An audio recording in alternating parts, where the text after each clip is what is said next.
ruido se puede repetir, ¿no?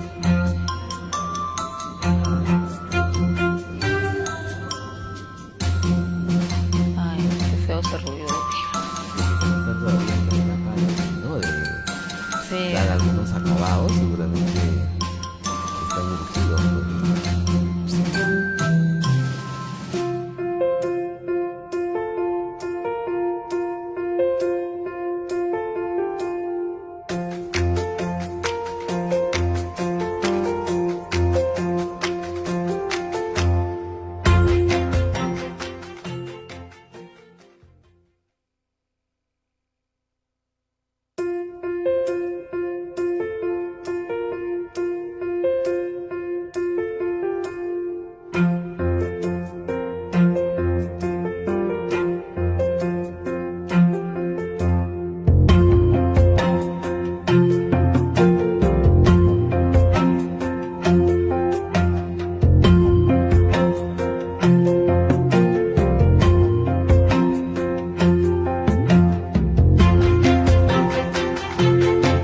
Buenos días, estamos en una nueva edición de Gestión en Vivo. Hoy les traemos un tema que estoy segura de que les va a ser de mucha utilidad. Es cómo ahorrar en este 2020 para cumplir tus objetivos de mediano y largo plazo.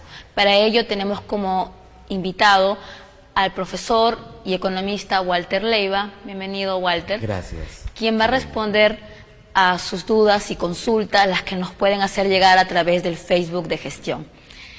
Bien, Walter, comencemos a hablar un poco sobre qué factores son los que se debe tener en cuenta para empezar a ahorrar.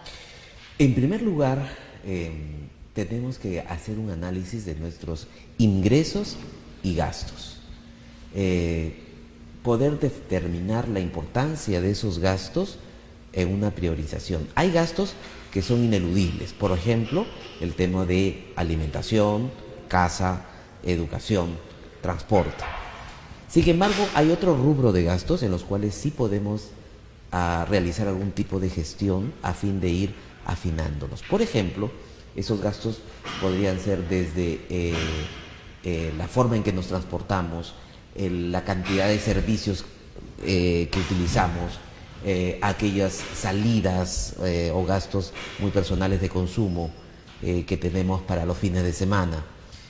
Cosas de ese tipo, o de repente algún tipo de gasto en consumo de belleza o de vanidad personal. Haciendo un análisis de esos ingresos y gastos, vamos a determinar nuestra brecha.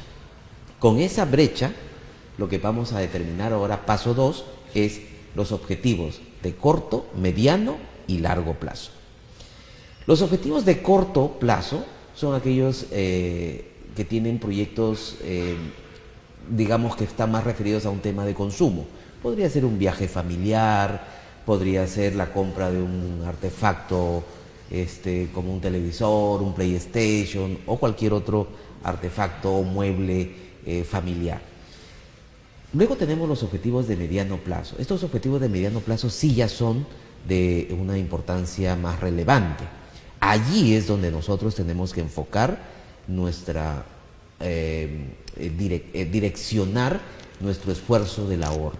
En estos objetivos de mediano plazo se encuentran, por ejemplo, temas del desarrollo de una carrera, de una maestría, de un posgrado, temas, por ejemplo, como la posibilidad de ir ahorrando para una cuota inicial para comprar una casa, un departamento y conseguir un crédito hipotecario.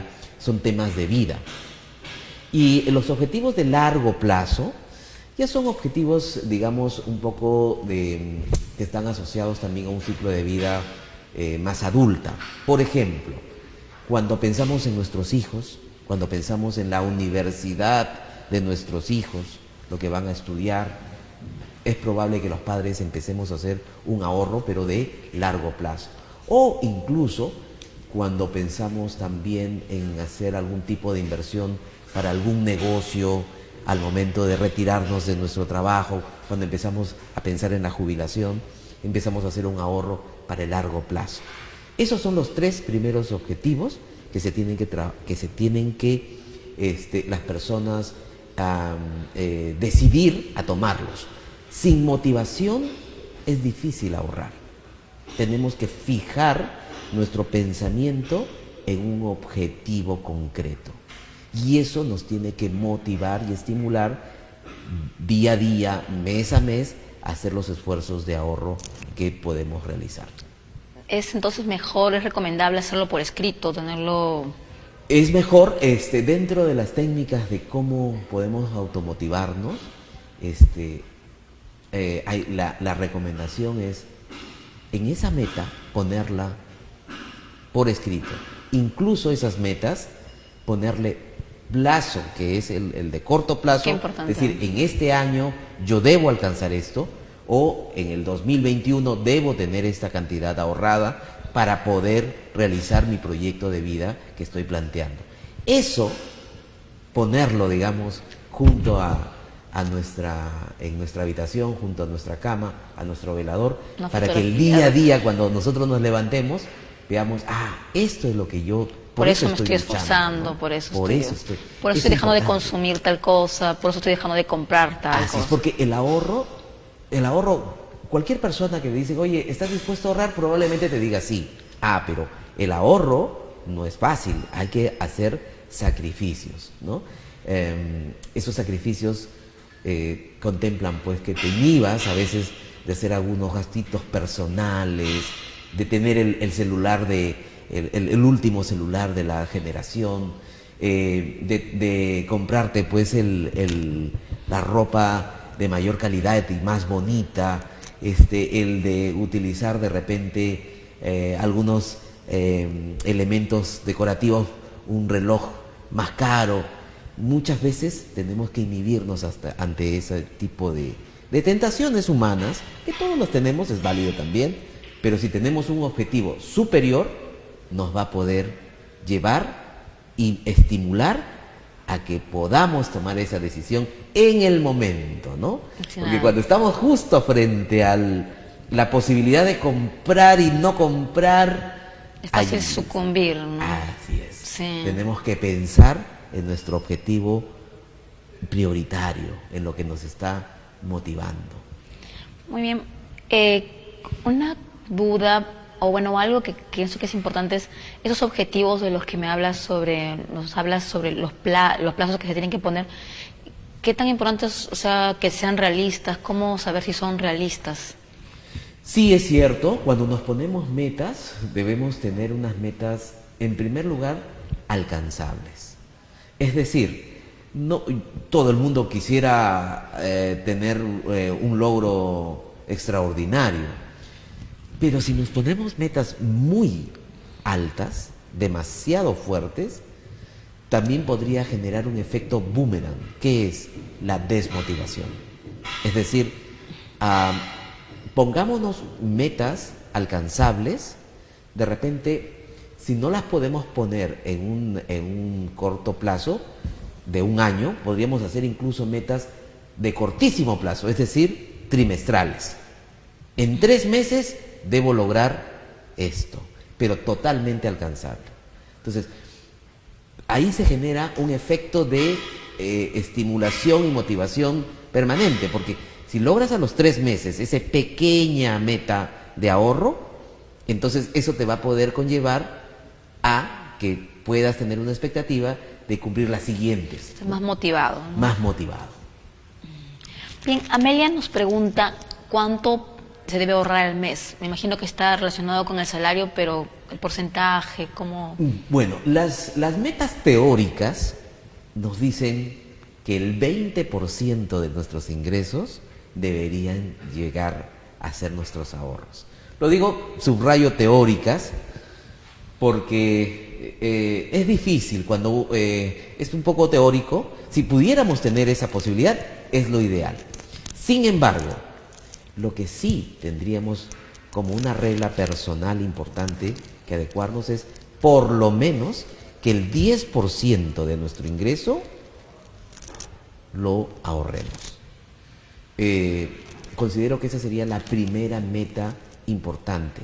Ese 10%, seguramente muchas personas ahora mismo me dirán, Walter, Selene, pero si yo gano poco, no me alcanza, no tengo. Ok, Si no puedes el 10% ajustando los gastos, por lo menos un 5%.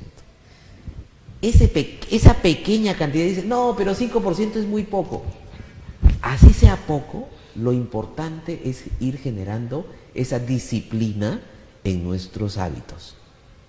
Tener siempre esa pequeña gota de ahorro. Así sea pequeña, en el tiempo se va haciendo cada vez más elevada. Es importante tener esa disciplina personal del ahorro. Siempre nos ocurren algunos imponderables, emergencias, urgencias, a veces designios de Dios, y a veces lo necesitamos. Es muy triste voltear la mirada y no tener más que deudas. Así tengamos deudas, promovamos siempre el ahorro. Sé que hay muchas personas que no ahorran bajo este argumento de que su salario es muy poco. En todos los casos, incluso en los salarios más bajos, se puede ahorrar a partir de qué, digamos, de qué punto en realidad es posible ahorrar. Ahí viene el esfuerzo. Por ejemplo, hay algunas alternativas de cómo generar algún ahorro, porque si hago el análisis de mis ingresos y gastos, digo, estoy más bien al debe, más bien mis gastos son más altos que mis ingresos, y me apoyo de la tarjeta de crédito para culminar el mes. Es probable muchas personas estemos en esa posibilidad, ¿no?, de esa situación. Entonces, lo que tendríamos que hacer es empezar a hacer un análisis detallado de esos gastos. Por ejemplo, servicios. Estamos gastando en luz, en agua, en celular, lo que deberíamos gastar. ¿Podríamos hacer alguna disminución? Por ejemplo, en celular, pensar si mi plan de celular puede ser todavía más efectivo, es decir, tomar un plan de menor costo. Si no de repente no aprovechas todo. De repente no utilizo toda la internet, de repente no hago todas las llamadas, de repente no utilizo toda la mensajería que me ofrecen.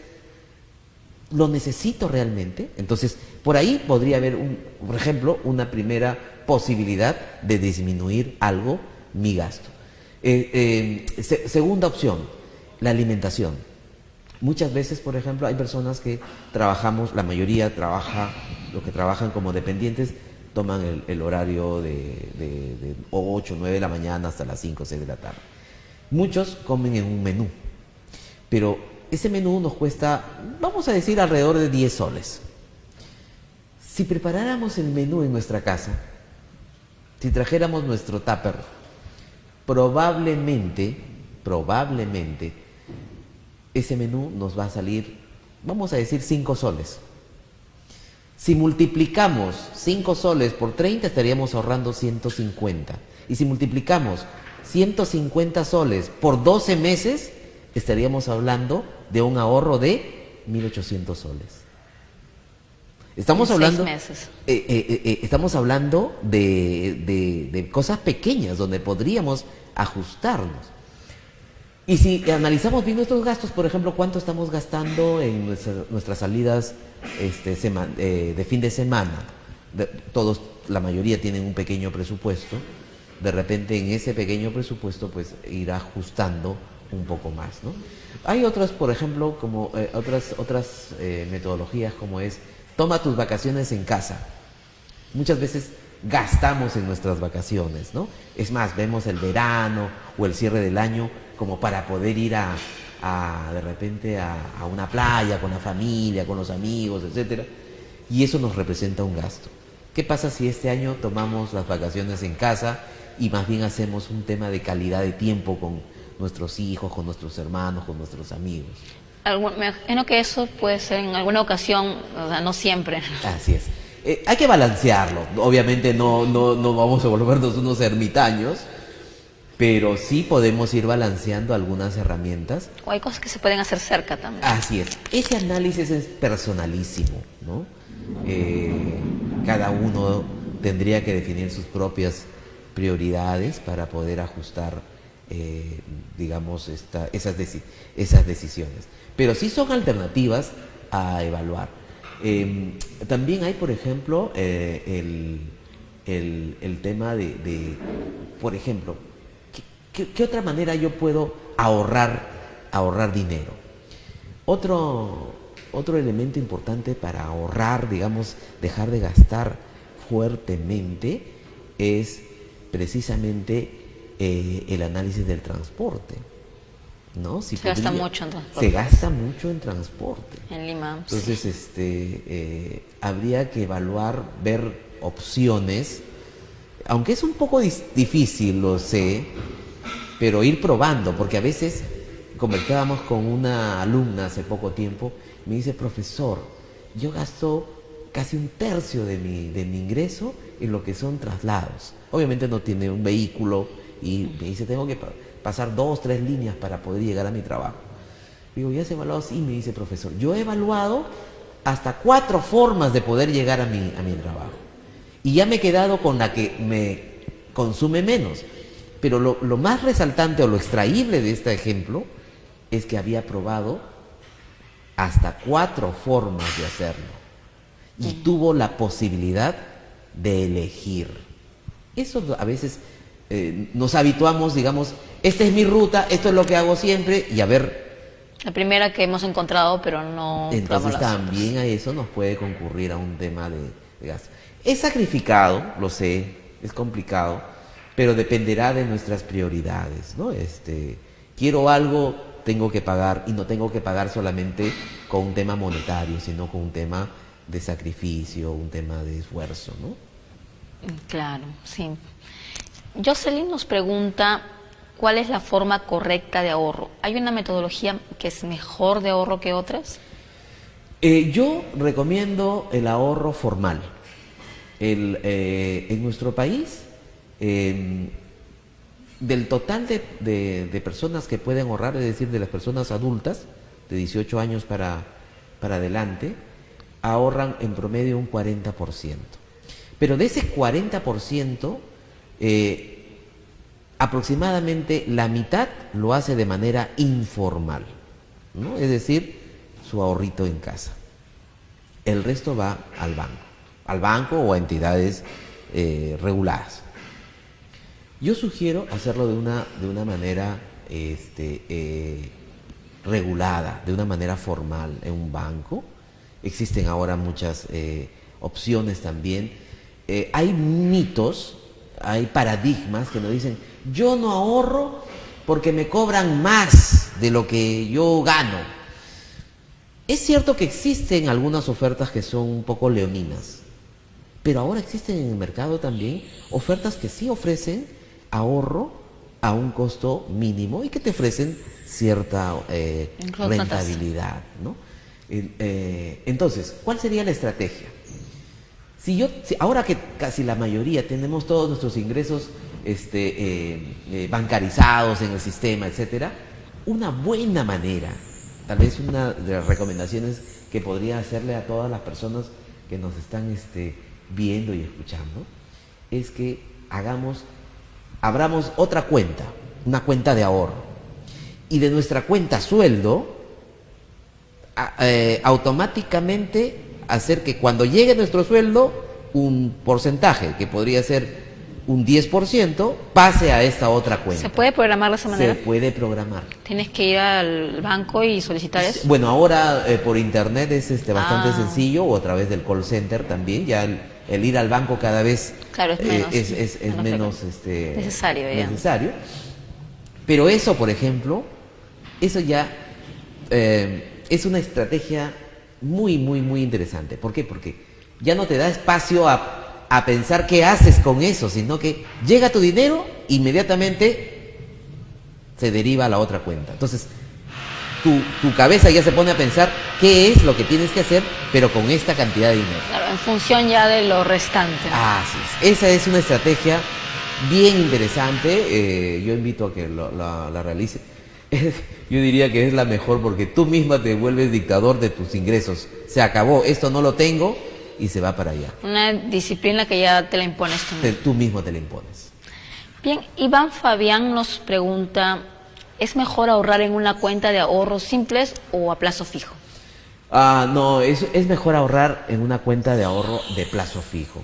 Mire, la rentabilidad de nuestros ahorros es importante. Por ejemplo,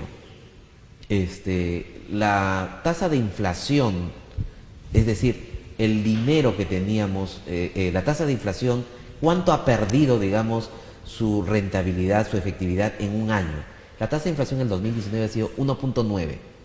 Es decir, si teníamos 100 soles ahorrados, esos 100 soles financieramente ya no valen 100 soles, sino valen ahora 98.1. Hemos perdido esa capacidad de compra. ¿Y cuánto está pagando una cuenta de depósito a plazo fijo? En promedio, en los bancos, están pagando 2.7.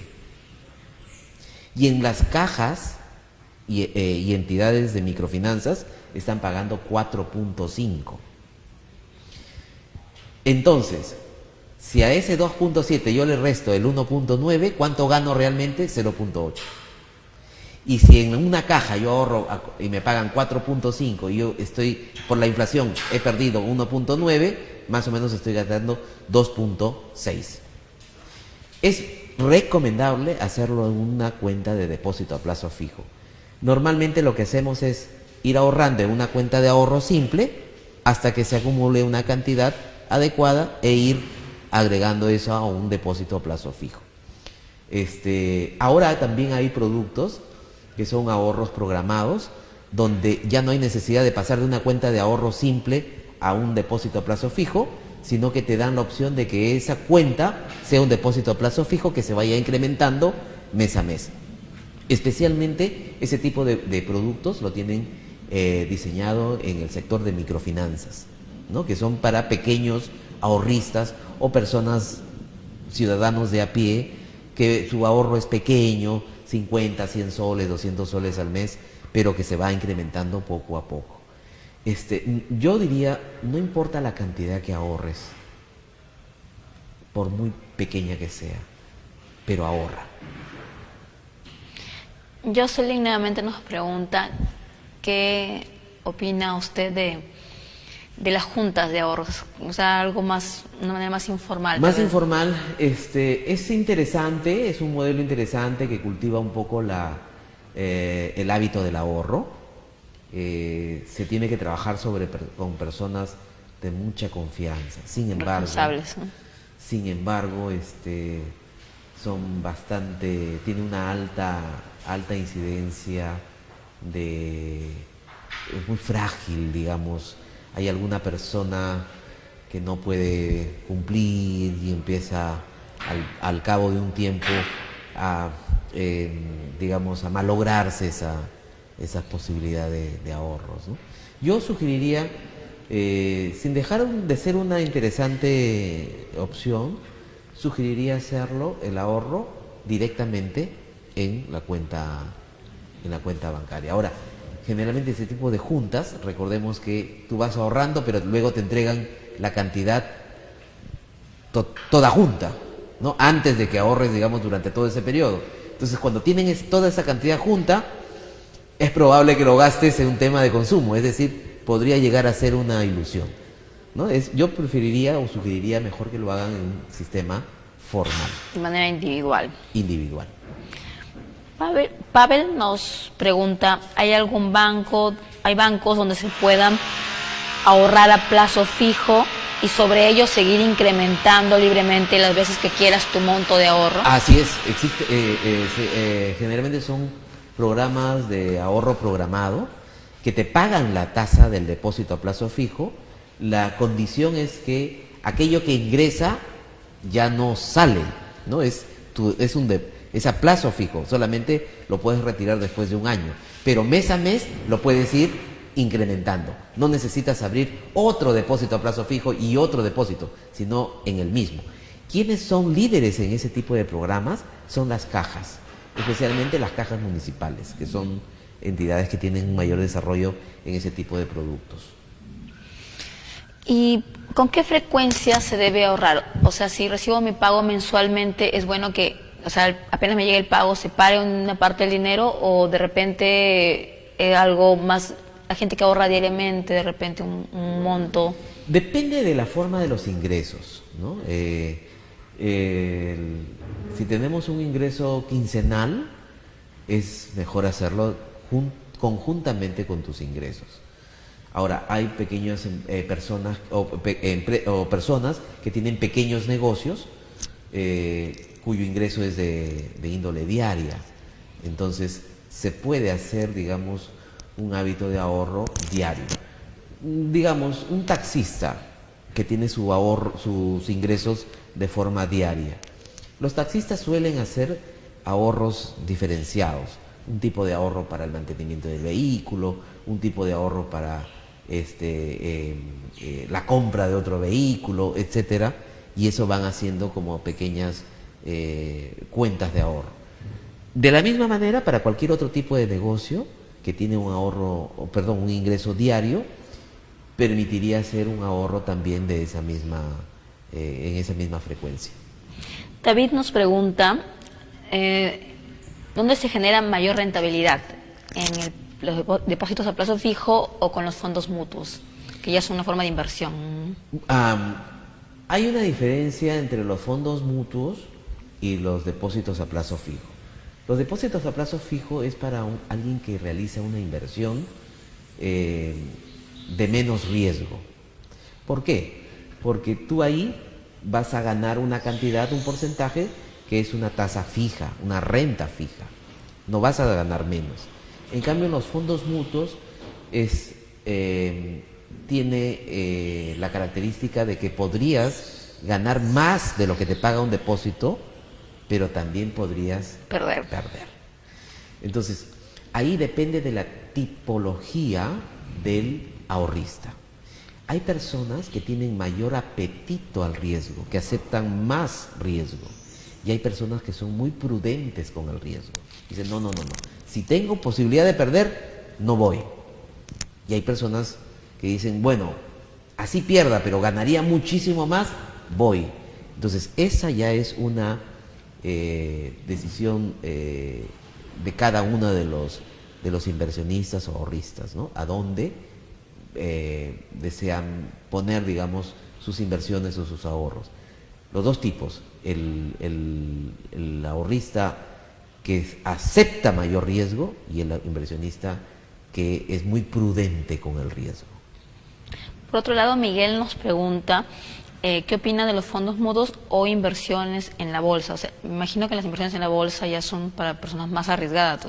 Sí, definitivamente todo lo que son inversiones en rentas variables, se trata de un tipo de inversionista que tiene un mayor apetito, ¿no? En ese tipo de inversiones no se puede contar en plazos cortos, sino se habla de plazos largos, 2, 3 años, para decir finalmente gané o no gané.